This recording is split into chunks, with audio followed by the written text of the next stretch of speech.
is Thursday, October 16th. We have one less person here today. It's just me and Wase holding down the fort today. We're going to preview the Week 7 slate. It is so crazy that we're already into Week 7. And right now, the Bengals are leading the Steelers 17-10. Joe Flacco's having a day. Unfortunately, I picked up Aaron Rodgers as a spot start because I realized last second that Josh Allen was on bye, and then there's nobody on waivers other than it was like Tua and Brock Purdy, and then I was like, I think I'm just gonna do this. I need to find a replacement for Tua right now for one of my other leagues, and I thought about Aaron Rodgers, and I was like, I should have, and then I forgot they were playing on Thursday night, but I have to find a replacement for Tua. I gotta find someone to replace him right now. I'm waiting. Well, I'm like hoping somebody. No, Tua's not my starter. I'm forgetting who it was. So Kyler is my quarterback right now, and he was injured last week, so I put Tua in instead. And now I don't know if Kyler's playing, so I need a backup for my backup because it can't be Tua against the freaking Browns, and I'm kind of stuck right now. Yikes! Who's available? Aaron Rodgers is available today. Geno Smith, Justin Fields, people you don't want starting for you. Loki. Yeah, Geno's gonna suck. Who are the Jets? Well, actually, we could just dive right into it, but that's brutal. That is absolutely brutal. Yeah. Damn, I forgot we didn't do a pick for this game. I mean, I think we all would have gone Pittsburgh, like unanimously. So probably. All right, so let's start off with the Bears. Obviously, Bears and Saints. There has been so much chatter. So let's talk about the chatter that we've heard this week. Let's get a little deeper into the PFF part too, because I'm curious to hear your take as to why things are the way they are, and then we can preview the Bears and say. So obviously, we'll start with the Troy Aikman stuff because that is really just been all over the place this week with Caleb Williams. I guess he missed their production meeting because he was late at the facility during or after practice. Something, and he tried to reach out to the Aikman team to reschedule, and no one got back to him. This seems like such a stupid story that's completely making way. It's Thursday and we're still talking about it. Yeah, I feel like if it wasn't Monday Night Football and if it wasn't someone like Troy Aikman, Joe Buck and Troy Aikman were like the America's Game of the Week broadcast. So they're obviously really high up there in terms of football broadcasting. I don't think it'd be a problem if it was the B team who were saying this. No one would even care about them because no one cared about the Raiders broadcast. From the Raiders game, their broadcast group was tear and Caleb Williams apart, and no one cared because they're nobodies really. I don't even remember who the hell they were. I think this is a non-story really. It was Adam, Archuleta, and Spiro, right? Yeah. There you go. Yeah, so they're tearing. They were ripping Caleb. Yeah, they were ripping on Caleb. I was like, I don't know. Okay. But they were very negative on the Bears, and so it was a non-story because not many people were watching that game. Obviously, it was geographically not available to a lot of people. Yeah. So no one really cared about it. We didn't care about it either because we won, and who gives a shit? And for this, I don't really care either. I'm like, man, when's the next time we're gonna see Monday Night Football and Troy Aikman talk about Caleb Williams? I mean, I don't think he cares either. I don't know why anyone cares, but yeah, I mean, it's a non-story to me. Yeah, I'm seeing Chicago sports fans. I feel like it would be actually fun to do who are the worst fans in sports. And I'm not saying Chicago sports fans are, but between the Cubs going out and then the Brewers holding up the L flag, the way that Cubs fans reacted to that, the way that Bears fans react to almost everything, it's I think actually, if I'm keeping it real, I think Bears fans holistically are some of the worst fans in the NFL. No, God no. I don't think we're the worst fans at all. I don't think we're close to being the top 5 worst fan base. I don't think we're top 5. I don't think we're top 10. Okay, so if we were to do top 5, Eagles for sure. For sure. Cowboys fans are up there. Chiefs fans have to be up there. Now they are, yeah. Lions fans have started to become annoying where like people are starting to hate on them pretty significantly. Not all of them though. Like Adler, yes, there's still a good amount of Lions fans that are like humble because they've been losers for I so mean, long. granted, Twitter's not real life, and that's kind of like I guess where we're getting a lot of our biases from or our opinion or analysis from. But Lions fans on Twitter are effing annoying. Redskins fans, they're annoying as hell too. DC fans. Who else? That's a Obviously, personal thing for you. huh?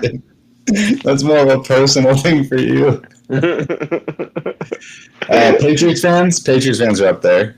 They were bad when Brady was there, so they're not bad anymore. They've humbled a lot, and I feel like a lot of the fans I that were mean, watching the Pats I think are people now that are they're watching calling, now. like Patriots fans are all acting up, calling for Drake May to be the MVP. And that's like, what are you talking about? Okay, we're a long way to go for that. Bills fans are nice. Their No, fan Bills base fans is are very great for classy. sure. Yeah, their That's like the fan base is one. classy. Niners Seahawks fans are fans. great. Seahawks Niners fans are fans, fine. are they? Niners fans are fine. Yeah, they're fine. I feel bad for them if anything. Rams fans and Chargers fans don't exist. Yeah, and neither do Titans fans. Indy fans, not really there either. Ever since No, they're Peyton not left them really and there. Luck left them. Well, they're bad when I mean, I let's put the Colts up there because they booed Andrew Luck when he retired for being just way too injured. So Yeah, but I mean, classless like, fans. I don't know. Texans fans are great. Jags fans also don't exist. Panthers fans or Texans, whatever. mm, I mean, all my they're Houston people hiding. are. They're not very loud. I would say they're very respectful. I don't know. I think they're kind of annoying, especially when Texans CJ was going fans, off. The ones that I see, yeah, I feel like they're a little annoying. I guess, yeah, Saints I guess the Bears would make fans. it just on the basis of like the Yeah, the big Bears will make. I markets that mean, do talk. Because not even I'm, that. Like, think about within themselves. yeah, Like, I fought more with Bears fans than I have with any other team's fans.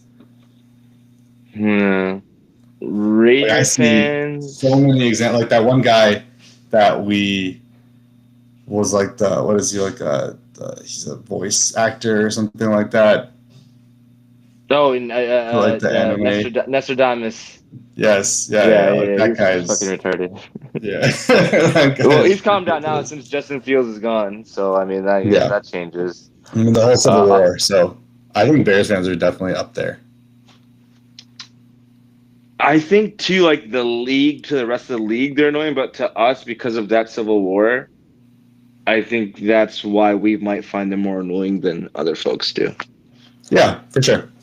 We see the real side of Yeah. it, but also they like complain after every game. So I feel like the Troy Aikman stuff, like it's a complete non-story. But Bears fans are the reason Yeah. that they're Yeah, all over and the the place. media too. The media is just like talking about it. They're asking every guest they have on, like, "Hey, do you know what Troy Aikman was, talking about the Bears?" And I'm like, dude, no one cares that much. But Everyone's like, "Oh, that's I just want to Chicago watch the game sports with the media. commentary." That's stupid. I honestly I don't Yeah. want to waste much time on that because I think it's such a non-story. Like who cares? So then the other thing is the PFF grades. PFF has Yeah. been under a ton of fire this week via Pat McAfee, through JJ Watt, through the Chris Long podcast. Um, we've had this debate on this show because Adil's QB rankings and Adil's MVP and all that stuff relies upon PFF grades, Yeah. EPA, like those advanced metrics all the time. For Yeah. me, like that completely rids you of the eye test. And I get PFF, the Yeah. way that the process works and everything, but like I don't understand how like a game like Justin Fields and Dylan Gabriel has is somehow higher graded than Caleb Williams' game, even though it wasn't that bad of a game. It wasn't a great game by any Yeah. means, but it wasn't that bad of a Yeah. game. I think And Spencer it's tough Rattler had a because, like, 93 grade. Did you see that? yeah, and Spencer Rattler is a top 10 PFF graded quarterback. He's above Patrick Mahomes. He's above Jalen Hurts. He's above Jaden Daniels. That's wild. Yeah, That's that's why crazy. it's like, what are we doing? Like, what are these grades even supposed to like perpetuate to if you're gonna have crazy stuff See, like that?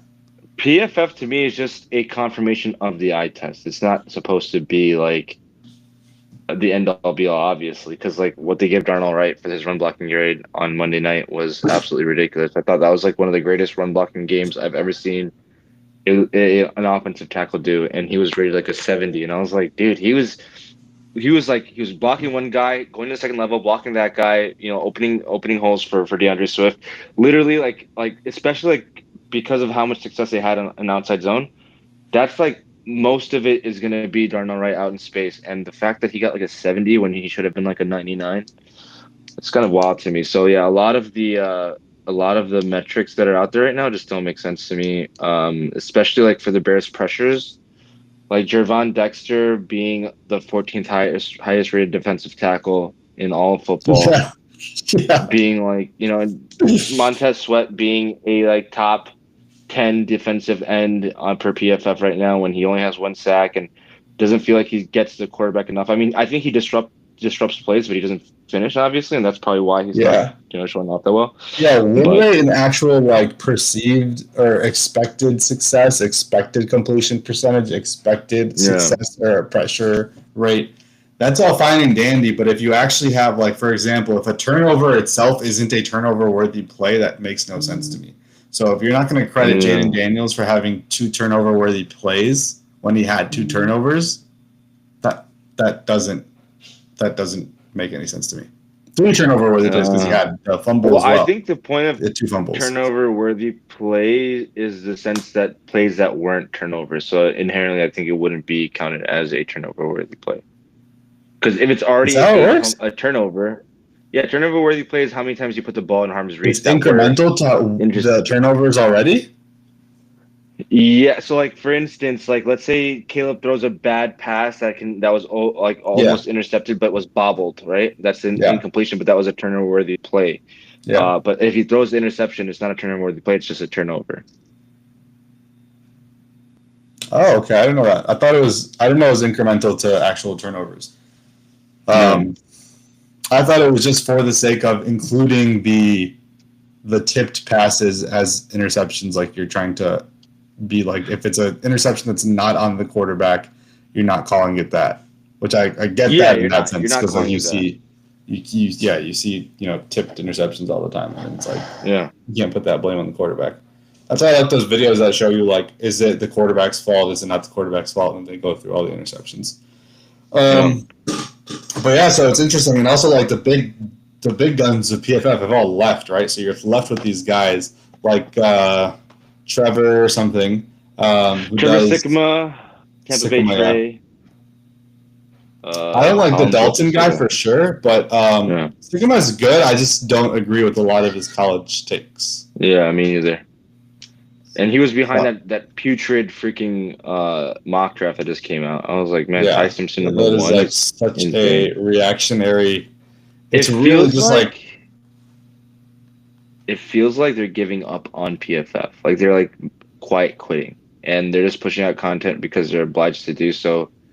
But right now, the quality of what PFF is or was is just not there, especially with 2 of the big guys going out, and then Chris Collinsworth going on like talk shows with his PFF hat, to advocate for it and whatnot. Like I think there has to be some internal turmoil going on, and maybe like the quality of like the folks that are doing the grading or like watching these games and watching all these players. I think there might be an issue going on with maybe how they're being trained, and maybe they had like the next level, the next step of this product that they've created is just not there yet, and the execution has just been so bad because like now they're trying to provide like in-game grades or like grades like immediately right after the game, and before it would be like you wouldn't get graded until like the day after or 2 days after, and I think that not having the same checks and balances that they did beforehand is seeming like what's going on over there, and so I think that's where the problem lies. Yeah, no, I totally agree. I think that is it's a result of like we're in such a what's it called? Immediate gratification type of business, right? Like the content that people want, they want it right after the games. Like if you're not spreading the ads of them right after, and what does that do? That limits quality, that limits checks. Right. Because he was saying, Trevor Sikkema was saying that like there's a preliminary grade they send out, and then that gets reviewed, and then they send out a second grade. It's like, what? Okay, Yeah. why would you do that at all?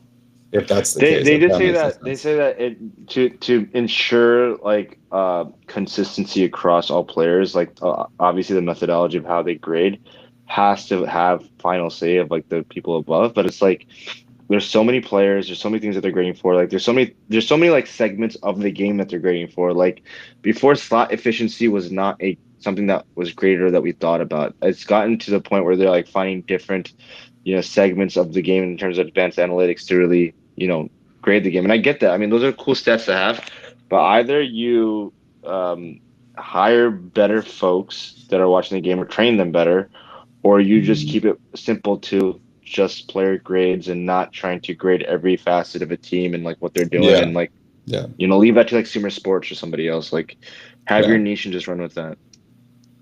yeah. Because then you get into like running back grades, and none of that makes any sense. Like the Yeah. running back grades have never made any sense for them. I think that's the one where it was like, what are you guys doing? Then you have like Matt Harmon and stuff for wide receivers. So I don't even really go to PFF for wide receiver grades. Yeah. It still think it makes any sense. But yeah, so PFF, they got to figure their stuff out. Going to the Bears versus Saints preview this Sunday. So actually, a week ago, 4 years ago now, I was in the car.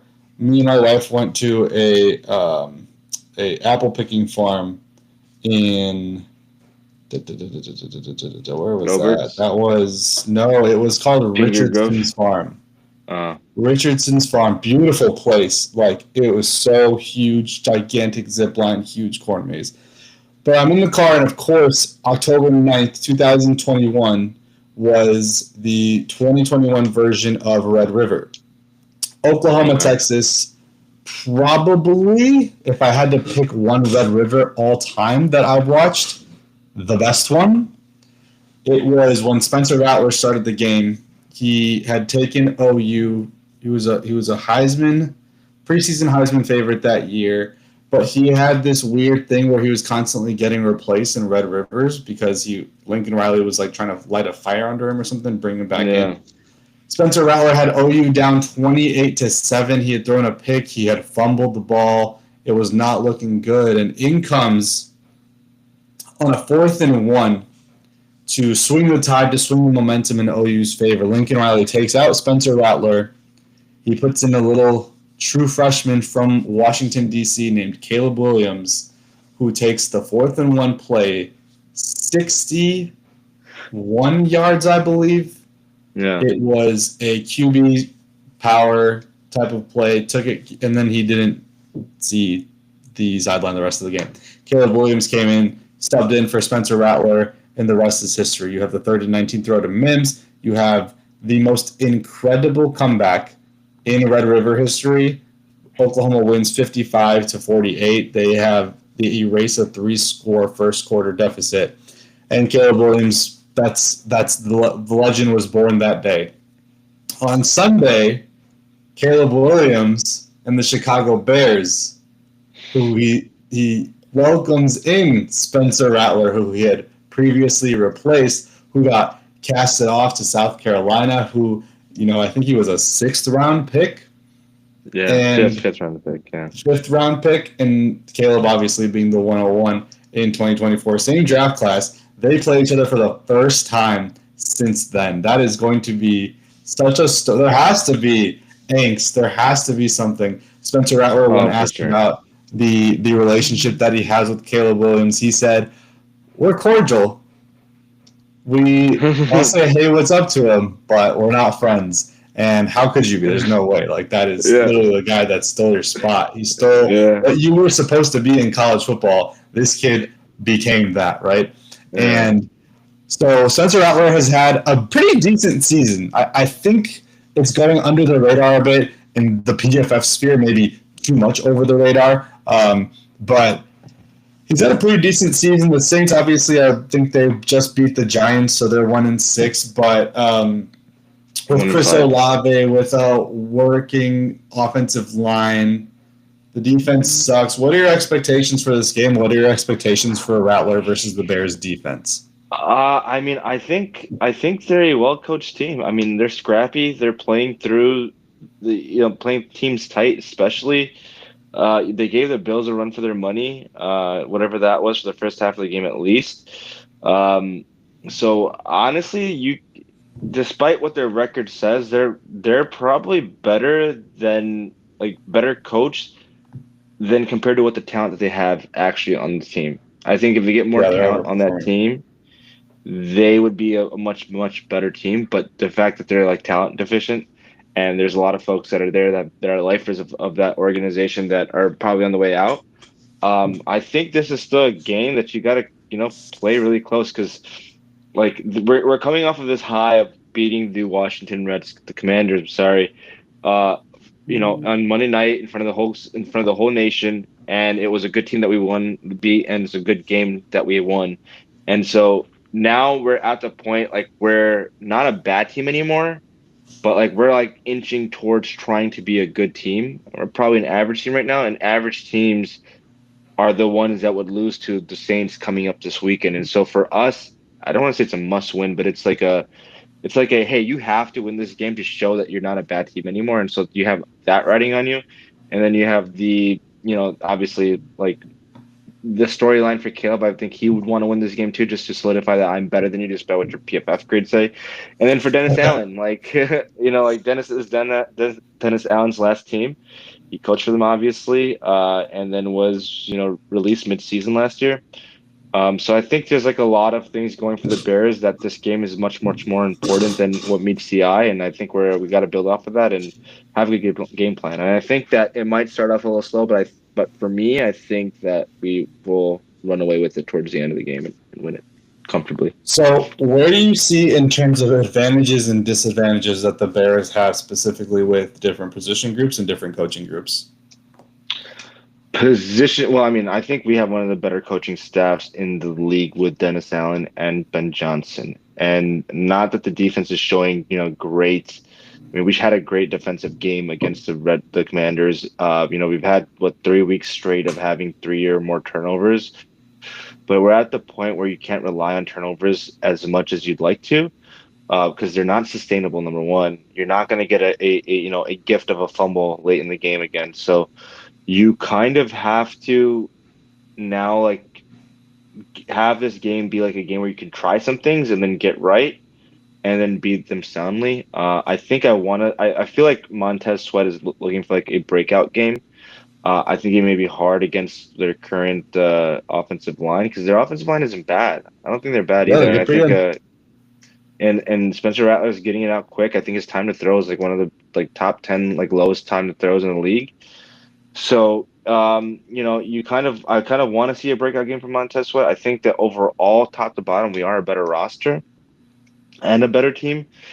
But the Saints are playing with like a team that has nothing to lose, and so the pressure's off on them, and they can play freely. And so that's the thing that you have to. It's not even like what stands out like position wise. It's more of like mentally, like where are you, and like do you have the fortitude to keep winning? Like you have the desire to keep winning. Like that's what it is for me. Not so much of like the coaching battle or the roster battle. I don't think that matters. I think there's like a complete mental win or mental effort from the Bears. There has to be one.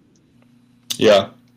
I think this game is won through the air. I feel like the Saints are actually pretty good against the weak side run, which Ben Johnson does a lot. But they are, I think I saw it was like the Bears are really big in terms of like the big time plays. I think they call Yeah, it like the big, big not big time time plays. Yeah, plays, explosive but plays. big time plays. Yeah. And then the Saints are like 18th against that. But with Dennis Allen having coached Spencer Rattler for the time that he was there last year, I think he does have a little bit of insight into that. And then let's see like how the defensive line fares against the offensive line. But the Bears have the clear advantage when they're on the offensive side of the ball. I think there's Yeah. no way that the Saints can stop the passing attack at least. The running game, we'll see how it goes. Let's see if DeAndre Swift can carry that over. He just picked up he's on the injury report today. Olave and Kamara are on the injury report for the Saints. And then we'll Who see did the Saints draft in the first round? I have to this let me think year. about it. Yeah, who was it? Did they have a first round Oh, pick? Kevin Banks. Oh, Kevin Banks. Okay. Yeah, Okay, so they have I got the right, and they have Banks yeah, at the left. Okay, yeah. cool. So we'll see how he does against Montez. No, he wouldn't be against Montez because Flog would be against Montez. So we'll see how that goes. But who's our kicker? Is Jake Moody the guy again with Cairo on the injury report still? It's Cairo. I guess. I think Ben just committed him as being like the starter, but I think it'll be Cairo Santos this week. But I honestly want to see Jake Moody he didn't practice. He didn't practice. Okay, cool. Because I want to see Jake Moody in the wind in Soldier Field out in the lakefront. I just want to see it. I know he's not a great kicker, and he's like not. You have to hold your breath every time he kicks, but just want to see. I mean, maybe a change of scenery helps him. Yeah, I think I want to see if that's the case. If we're seeing, I want to see if last week performs. Like if it carries over into future weeks because the run game was so good last week, and I'm not expecting it to be as good this week. Yeah. And if Swift's out, even more so. So I think we both comfortably have a Bears win in this one. Yeah, I think it'll be tight at first, but I think we'll run away with it. All right, let's get into these other games. We've got the Steelers and Bengals are still 17-10. Let me refresh and see where we're at. Oh, 20-17. Damn. Oh, wow. Yeah. Rams versus the Jaguars in London. What were you going to say? I was going to say, these Thursday night games are, pretty entertaining for the most part. Even though some of the matches are trash, they're pretty entertaining. Yeah, they come on to the scene pretty hot. Yeah. Yeah. Damn, this one's rough because the Jaguars they should get a couple more games that are, actually decent. I think I'm taking the Rams. Even with Puka out, I just... It's the Rams. Dude, they're one of the best teams in the league. It's hard because the Jaguars somehow are finding ways to win and stay in games, and there's nothing wrong with them injury-wise. I think everyone's healthy on that team right now, and so they have a lot of Jaguars fans in London, but I don't know how much that matters. Honestly, I think I'm gonna go with the Jaguars. Ooh, whoa! I think it's a statement win for them. I think this win matters more for them than it does with the Rams team without Puka. Okay. Saints Bears were already called. Dolphins at Browns. Oh my goodness! Is there a worse game to watch on the slate this week than this? Probably not for the next few weeks. This is a game of two lefty quarterbacks. I don't think I can remember a game with two lefty quarterbacks before this one. In recent memory, at least. Yeah, I think... Dude, Jerry Jeudy had 13 targets last week. Guess how many yards he had? Sorry, hold on one second.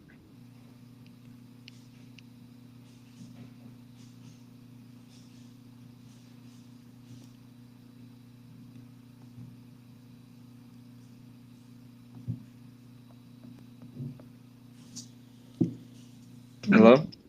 Yeah. Is that okay? Cool. I thought it was you or me. I was like, man, what's going on? Yeah. Okay. So this game, honestly, I think the Dolphins have given up, and I think there's going to be a fire sale. I think McDaniel's getting fired. I want to say that with all that's going on with them, I think they're mailing it in this year. I think they don't win. I think they'll probably win one game, and that's probably after McDaniel's gets fired. So I'm going to go with the Browns. He's going to get fired. McDaniel's going to get fired this year. Damn. Not after the season, during the season. The fact that there's so many reports going around about the Dolphins, trying to sell Jalen Phillips, Bradley Chubb. Yeah, they're selling. What's their name? Jalen Waddle, Devon Atchin. Yeah. So it's I think people know, and I think people are, players don't really care anymore. They're not bought in, and everyone just needs a fresh reset. And I think that this will be the game that will get McDaniels fired. So I'm going to go Browns. Jerry Jeudy had 13 targets last week. Guess how many yards he had? Well, 45. Wow, really good. 33. That's crazy. And 13 targets. That is absolutely insane. I will do. Man, the Browns look so lost on offense, though. I'll go Dolphins. but yeah, okay, cool. Chiefs at Raiders. This is a sticky one, right? Because the Raiders are like the Chiefs' bogey team, for lack of a better word. Yeah, but man, the Raiders look so bad, and the Chiefs are getting Rashee Rice back. I think That's true. we're Yeah. gonna find see. Yeah, I mean, I'm not that I'm expecting Rashee Rice to blow it out of the water on his first game back, but what he means to the offense, especially like at a big slot position, I think he's going to mean more to the offense, and they're probably going to look the best they ever have in quite some time. So I'm going to go Chiefs. Yeah, the Chiefs' whole season turned on a dime with that Lions win. It felt like a week ago when they lost to the Jaguars, people were calling it a wrap on their season, and then all of a sudden they beat the Lions. They're the best team in the league. Maybe I'll y'all go did. Chiefs as well. What did you say? Okay, cool. Maybe y'all did, not me. For what? Calling the Chiefs season done. They're going back to the Super Bowl. Damn. High praise. Eagles at Vikings. Yeah. I think this might be a game that is ugly as hell, but JJ is supposedly getting back, but I don't think that helps the Vikings. I think that only hinders them. Yeah. And I'm going Eagles in this one. Same, just because they've lost 2 straight. This has to be a get-right game for them. Let's hope that. I mean, for Carson Wentz, might be like a payback game for them. But I'm gonna go Eagles. So, can we see 2017 Wentz? That would be crazy. He just reverts to his old self. He looked good in London. He looked okay. He needs some good throws though. Panthers at Jets. One of these days, the Jets will have to just, pour it on against a team, like win a game and get all of it out. This could be the game because it's the Panthers. I picked the Jets now, I think, twice in a row. Yeah. At home. I'm going Panthers. I don't trust the Jets. I'm going Jets just because I don't trust the Panthers defense. Offensively, I think they're better, but I think that the defense is going to give them some problems. I think it's going to be a lot closer game. I think we're going to see, Breece Hall maybe carry the team. I think there is a point where the Jets need to win a game, and I think this is a game that can correct something. Only because the Panthers are not a good team, and they're not even an average team. So, like, the point I made about the Bears earlier is, like, we're trying to be a good team by beating the Saints, and obviously the same thing could happen to us, but I don't think the Panthers are there yet, so I'm going to go Jets. I like that. I like that thinking. I'm gonna switch my pick and go Jets as well. Patriots at Titans. Drake May is rolling. He's going to roll into this one and win this pretty easily. Not much to talk about here. The Titans with the first game with Mike McCoy. Calvin Ridley's maybe going to get back for this game. That's it. Yeah, Pats for me too. So the Pats are going to be 5-2. Wow, that's going to be fun to talk about next week. Giants at Broncos. This is also a sneaky game because the Broncos' offense has looked pretty anemic over the last couple weeks. Giants have an okay defense, but their offense can actually put it on. Will the rookie quarterback be able to go into Denver, though, and do it? I don't think so. That's why I'm taking the Broncos. I don't think so. Yeah, same. I think just the place in the situation just doesn't make sense for the Giants to win this one. Ooh, Colts Chargers. Who would have thought this would be a marquee matchup? That's crazy. And I think the Colts are going to win this one because I just don't think the Chargers are healthy enough to compete. I think Khalil Mack is practicing again. I don't know if he's playing, but despite that, he's kind of like the only guy on that defensive line anyways. But he makes such a big difference even in this advanced stage of his. Honestly, man, I'm just gonna go off vibes of that last pass made by Drake May. I don't know. Was it the last pass? No, that pass to McConkey. I don't know if it was the last pass, but I'm gonna go for that just because it was a Superman effort, and I think he's gonna have a Superman effort for this game. So I'm gonna go Chargers. If Herbert carries his team to a win, I think he's in this win especially. I think he's back in the MVP combo.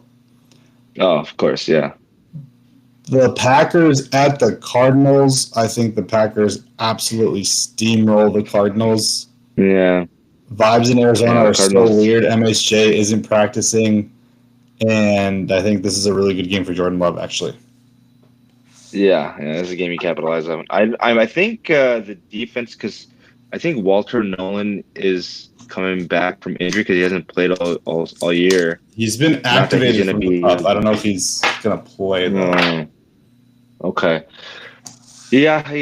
I hate choosing the Packers, but gonna go with the Packers. Just some vibes.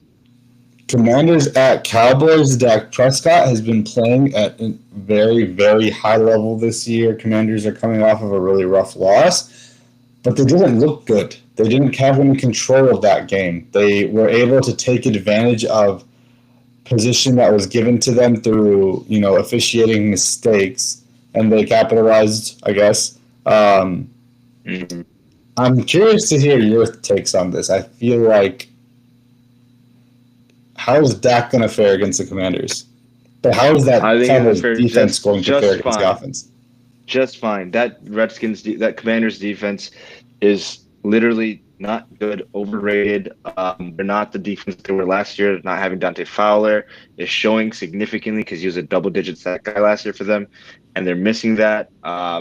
I'm going with the Cowboys just because I hate the Commanders and I love the Cowboys, and I think this is a get-right game for Dak, and I think we're going to start seeing the unraveling the Commanders come about after this game. So I'm going to go Cowboys.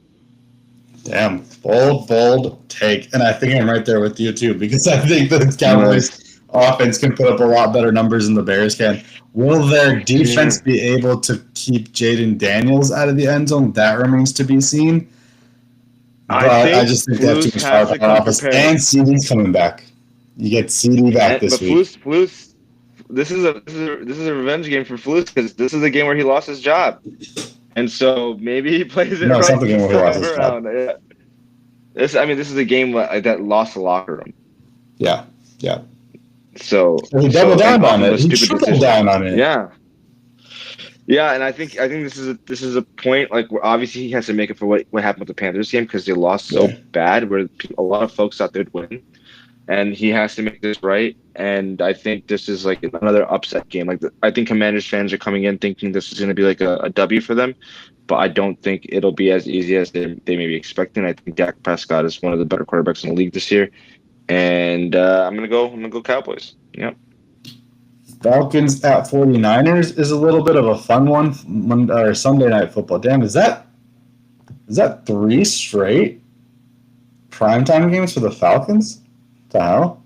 They played Monday night last week. They or this past week. They're gonna have Sunday night. What did they play 2 weekends before? Didn't they play? They were on a bye. They're on a bye. Okay, I thought they played the Vikings.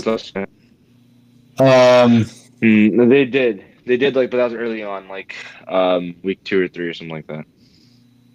So George Kittle is going to be back for this game, which will be fun to see, depending on who's playing quarterback for him.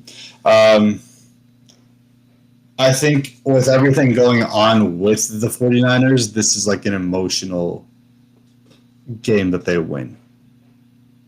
Yeah, but if we get the first half version of the Falcons was how they played against the Bills, yeah, I would say the Falcons look really good, but the 49ers are still expecting to be a good run stopping team despite being gone.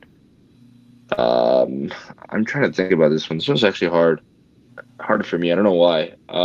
Because the Falcons have a good defense. And Mac Jones has showed he can perform, right? I think we're still on that train. Yeah.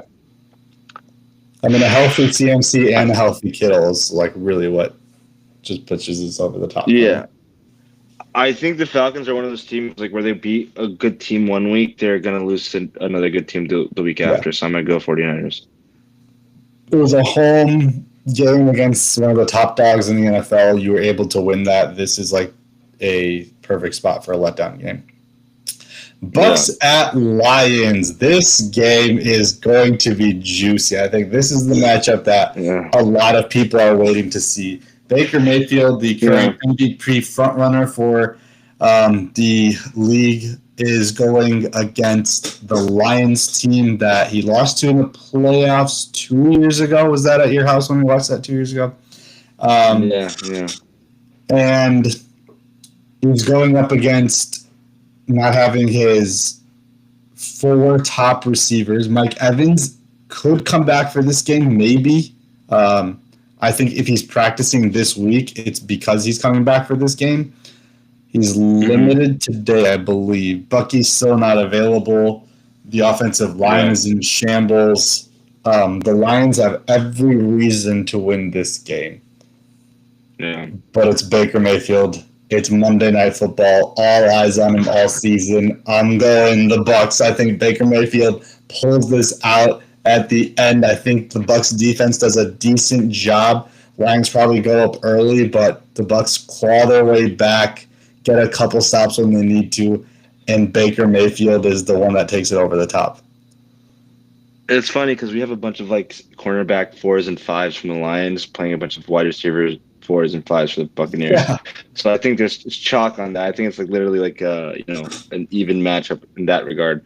But the defense of what the the Lions are and the ability to stop the run, I feel like is where, and the ability to run, is where they will win. And I don't want to choose the Lions. I want to be wrong on this one.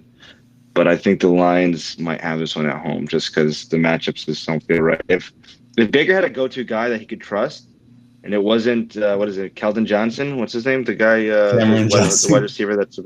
See, I don't even know his fucking name. Or Sterling Shepard, or like asking for Tez Johnson. Honestly, it might be a great Tez Johnson game. And you know what?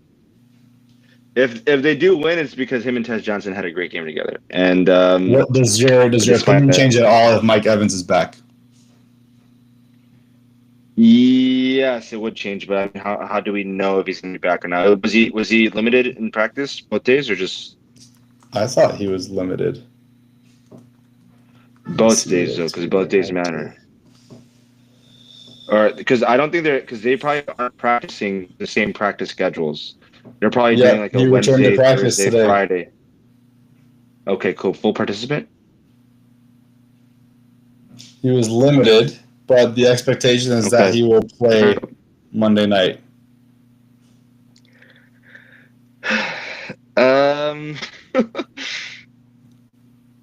I think for his age and where he's, what was the injury again? Was it a knee? Was it a hamstring? Was it? Hammy.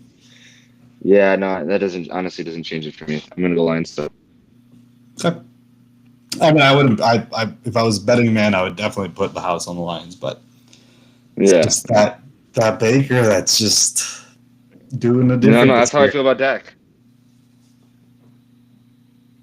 Yeah, I mean, I feel like with CD coming back, there's no way the Commanders are going to be able to stop that offense. Like, that is going to be. Actually, my question would be, how much does CD impede on what Pickens and Dak have going right now? I mean, it's going to obviously impede enough because of how much they rely on the run, because they're a very run-heavy team. Yeah. But I think the person that'll suffer the most is Jake Ferguson, maybe, because Jake Ferguson ended up being in that CD role, lining up in the spot a lot. Not that he is CD Lamb, but he ended up getting those short targets and, getting those 5-6 yard catches. Nothing running after the catch like CD does, obviously. CD's explosive, but I think Jake Ferguson's going to struggle the most, and I think they're going to find a conscious way to getting George Pickens the ball because he's been looking good, man. I mean, and we all think that he's a good wide receiver. He's not a great one, obviously, but the fact that you have 2 good wide receivers now is going to give defenses problems. So I think I don't think Marshawn can handle CD Lamb at his age. I think he's going to be beyond Pickens. And so I think if that's the case, then it's going to be chopped liver for the Redskins. The Commanders. If the Commanders go down to 3 and 4 would be crazy. I better hear it. Better hear it from those Commanders fans. Texans at Seahawks. This to me is Sam Darnold's first real test. He is the PFF and EPA darling, not EPA darling, PFF and QBR darling, and he's finally going up against like a good defense. Like, he hasn't played good defenses so far. He's finally going up against one. CJ Stroud's going up against a good defense in the Seahawks as well, so it's going to be a battle of wits to see which offense can perform.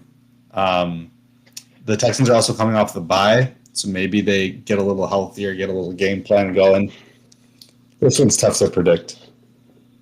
No, this is hard because I feel like this is a game where the Texans could absolutely win just because, coming off the bye, usually teams perform a little better. We need to see a CJ Stroud legacy game right now because of all the slander that's going about him. But man, the Seahawks defense is like so tough because they arguably have like the best secondary in the league. Arguably. I can't think of anyone that's much better with them, especially with the safety. Who's their safety? I know it's Iman Murray, and who's the other guy? Who's the other safety that plays across him? I know it's no, it's not someone that's ass, but regardless, I mean, I think with Witherspoon, Tariq Woolen, who's also a trade candidate, I think. Who are you going with? Because I'm leaning towards. So I'm trying to think of I just think that there's more that the Texans have to face and more against them when it comes to one, their running game, and then two, like it's Nico Collins, but then someone else has to step up against these guys, right? You have Witherspoon, you have Eamon War, you have Reek Woolen, and you have who's their outside corner? Devon Witherspoon? No, Witherspoon's in the nickel. Or actually, no, I think Woolen's nickel now. No, Woolen's outside. Julian Love? No, Julian Love is a safety. Okay, so Julian, that's the guy's name. Kobe Bryant. Kobe Bryant's the other safety. Okay. I think that's just really tough for maybe Jaden Higgins to get involved or this be the game that he breaks out. I definitely think that he's a great ad for fantasy if you need a spot start or you just want to see a presumptive, blow up game or like going forward, especially post bye. Jaden Higgins might be a good stash. But yeah, I think like you have JSN versus Derek Stingley. Oh my goodness, it's gonna be a nice no. Yeah. Well, I think I'm gonna go Seahawks. Honestly, I don't know. I want to really go with the Seahawks because it's like my brain is telling me to go to the Seahawks, but I just feel like this is one of those like get right weeks for a lot of teams that are. It's also in Seattle. Yeah, so I think the 12 is for real. Like they're hard to play against with that. It's at 9 p.m. on Monday night. Like it favors the Seahawks completely. Yeah, it does. But man, I feel like this is like a game where I could be wrong. But do you feel like the Texans are gonna go what? They're 2-3 right now. Do you think 3-3 is a possibility, but 2-4 for the Texans in a division that is like in a division that's heating up like crazy, and if they lose, they probably are not making the playoffs. Is this the year they missed the playoffs? Right? Like we kind of already the Texans already felt like that team that kind of got lost to the wayside, got casted as a failure of a season based on the moves that they made. I don't think that they're going to contend. So it wouldn't surprise me if they lost. They punted at O-line where they need a lot of help. Is this a must win for the Texans or a can't lose? Oh, it's a must win for the Texans. It's not a can't lose for the Seahawks because that division's pretty tight right now. For the Texans though, if they don't win this game, they're out because you got to rely on the Jags to lose, who are playing lights out right now. You're counting on the Colts to lose, who are arguably a top 5 team in the league right now. If you lose this game, you're done. And are we saying that the Texans are going to be done if they're going to lose this game? Like, are we going to punt on their season and be like, yeah, they should just be sellers at the deadline and get healthy and play for next year? For them to be done after this game, when they have the Jags again, they have the Titans, they still have the Colts twice. They have the Cardinals, Raiders. Oh, okay. They still Go have ahead on enough the to get to series. like 7-8 wins, and they could. I mean, that could be enough to win the AFC South. So you're going Texans though? Do you? I think just for the sake of giving you guys a chance for the all-time rankings, yeah, I'm gonna go with the Texans Giving us a chance for the what? for the season's rankings because I'm number one again. Oh yeah, Give yeah, me yeah, yeah. yeah, Give yeah. y'all a chance to get that. Okay, you're going tight. All right, that is week 7. Damn, week 7, dude. That's crazy. What's your take on the season so Yeah. far? The league is up for grabs. The league is still up for grabs, and it's the most exciting part of the year because a lot of teams have hope still. I think the trade deadline is going to be really, really busy, and I think we're going to see a lot of player movement that we haven't seen in a long time. Because I felt like last year the season was basically done for a lot of folks outside of the NFC North. And so I'm hoping that the league is tighter and tighter and tighter this year, and everyone's 4-3 or 5-2 or whatever the case is. That everyone feels like they have a chance to maybe win their division or get a wild card spot. So I'm looking forward to that. And yeah, it's been pretty good. I mean, a lot of the matches have been good. We've seen a lot of competitive games. I mean, even teams as bad as like the Saints are performing better than expected. The only true bad teams are really like the Dolphins, and who have had some decent games, the Yeah. Jets and the Titans really. And that who's really bad, like the Raiders maybe the Raiders. We've You know, still so played some teams pretty close, right? Like the Dolphins have been in some really close games. Those yeah. games could have flipped easily. Real quick for just like a clip that I could get. Let's talk about what are some trade deadline predictions that you have that you're cooking up.